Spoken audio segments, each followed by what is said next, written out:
Okay sir, आप मुझे diabetes के बारे में कुछ बताइए। ओके सिस्टर, डायबिटीज एक क्रॉनिक मेटाबॉलिक डिसऑर्डर है।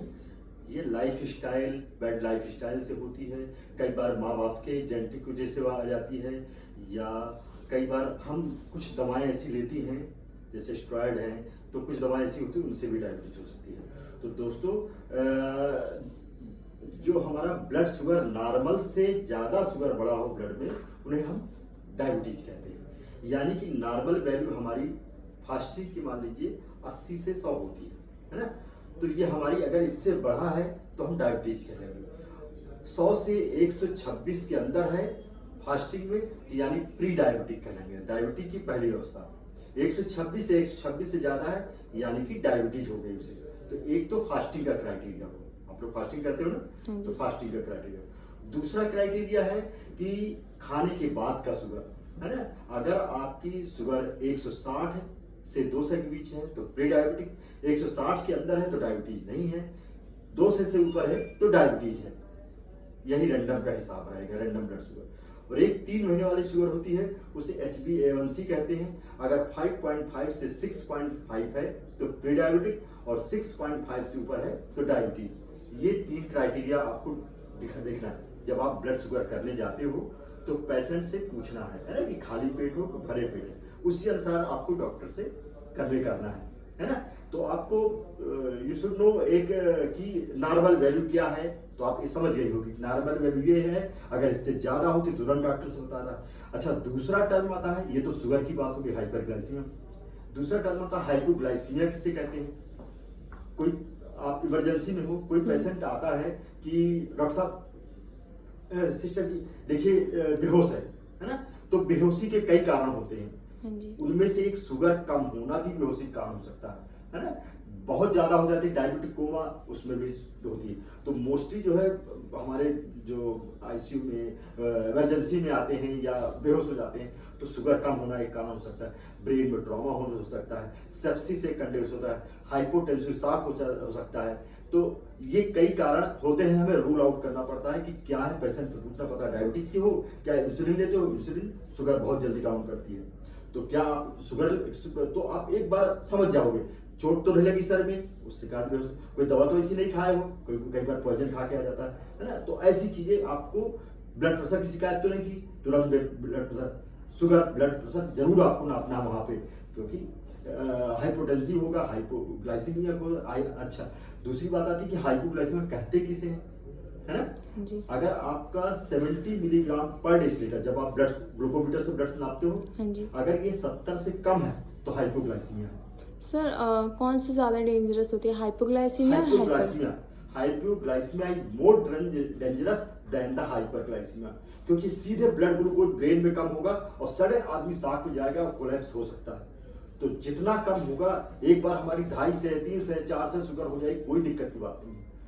लेकिन अगर ये 50 से नीचे आ गई तो बेहोश होने लगता है आदमी। 70 से 50 में तो थोड़ा सा अनइजीनेस बताएगा, ब्लड प्रेशर बताएगा, क्या क्या बताएगा, अनइजीनेस बताएगा, पल्पिटेशन बताएगा, घबराहट बताएगा, पसीना आ रहा है, स्वेटिंग बताएगा, ये सब कंप्लेन करेगा। तो आपको शुगर जरूर नापना है, ब्लड प्रेशर जरूर नापना है। तो जैसे ये 50 के नीचे जाएगा तो आदमी बेहोश होने लगेगा, अनकॉन्शियस होने लगेगा। तो आपको अब कैसे हाउ मैनेज, कैसे मैनेज करेंगे आप इसे। हाँ जी। तो अगर पेशेंट घर में है ना, आपके कोई घर में है, तो आप है तो तुरंत उसे खाना खिलाइए। अगर 70 के आसपास है, 50 के आसपास, तुरंत खाना खिलाइए, टॉफी हो, बिस्कुट हो, कुछ भी खिलाइए, है ना। 50 के नीचे है तो मीठी चीज तुरंत दीजिए। लेकिन जब बेहोश होने लगे तो क्या लग रहा है कि बेहोश हो रहा है, तुरंत उसको बैठाइए, मुंह में शहद लगाइए। शहद से एटलीस्ट खुद तो शक करेगा, जब तक कि हम इमरजेंसी पहुंच नहीं जाते।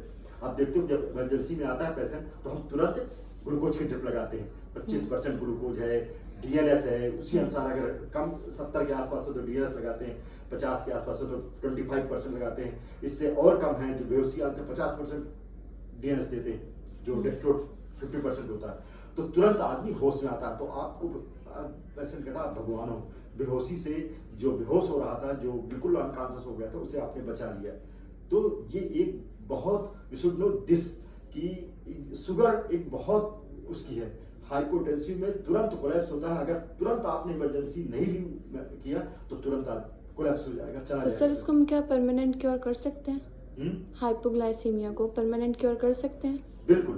देखो, हाइपो पहले आपको जानना क्या है, हाइपोग्लाइसेमिया किससे होता है। जी। जैसे हाइपोग्लाइसेमिया ऐसे नहीं होता, या तो जो नॉर्मल पेशेंट है, स्टारवेशन में जा रहा है, खाने नहीं मिल रहा है, उसको हो रहा है, या कोई मेडिसिन ले रहा है, ऐसा मोर जो डायबिटिक पेशेंट में उनमें हाइपोग्लाइसेमिया ज्यादा कॉमन है। अगर वो इंसुलिन ले रहा है तो तुरंत इंसुलिन बंद करिए।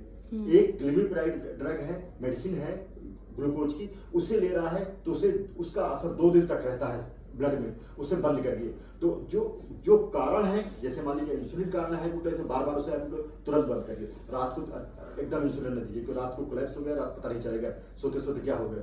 तो इंसुलिन बंद करिए, टेबलेट में आइए, अपने डॉक्टर से मिलिए कि क्या उसके लिए परफेक्ट है। रिकरेंट हाइपोग्लाइसेमिया होता है, कोई मेडिसिन है जिसे मैंने बताया ग्लिमिप्राइड है ना, तो उन ड्रग में बहुत जल्दी डाउन करने का शुगर होता है, तो उसका असर जैसे सुबह हुआ शाम को फिर हो गया। तो आपको ग्लिमिप्राइड एक ड्रग है जो OHA माने ओरल हाइपोग्लाइसेमिक एजेंट है, जो हम शुगर की दवा देता है, तो उसको तुरंत बंद करना, क्योंकि उसका असर 48 घंटे तक आपके शरीर में रहता है, ब्लड में।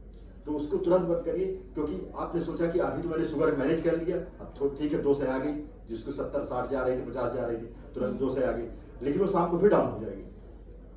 फिर जब तक आप उस मेडिसिन को नहीं बंद करेंगे तब तक वो नहीं होगी, 2-3 दिन उसका रहता है, तो उसको तुरंत बंद करिए और अपने डॉक्टर से पूछिए, और 3 दिन बाद उसको स्टार्ट कर सकते हैं। इंसुलिन है, इंसुलिन बंद करिए।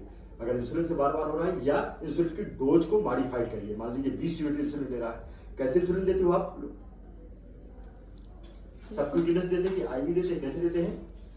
सबक्यूटेनियस देते हैं, है ना। सबक्यूटेनियस IV तब देते हैं जब हमारे पास इमरजेंसी में आता है, तो हम DNS में डाल के देते हैं। उस समय इमरजेंसी जरूर पड़ती है, जब जैसे बहुत ज्यादा शुगर है, 5 से 6 है हाइपोग्लाइसेमिक, उसमें जो हाइपरग्लाइसीमिया में कोमा में जा रहा है, हाइपरग्लाइसेमिक कोमा होता है, DK जैसे डायबिटिक कीटोएसिडोसिस होती है, तो उसमें बहुत ज्यादा शुगर होता है, हाइपरऑस्मोलर होता है अच्छे से, तो इनमें जा रहा है, तो हम तुरंत उसको इंसुलिन को देते हैं, है ना। कुछ DNS डाल देते हैं, कुछ स्टैट लगा देते हैं, वो हम कैलकुलेट करके देते हैं, तो तुरंत वो हाइपरग्लाइसीमिया में।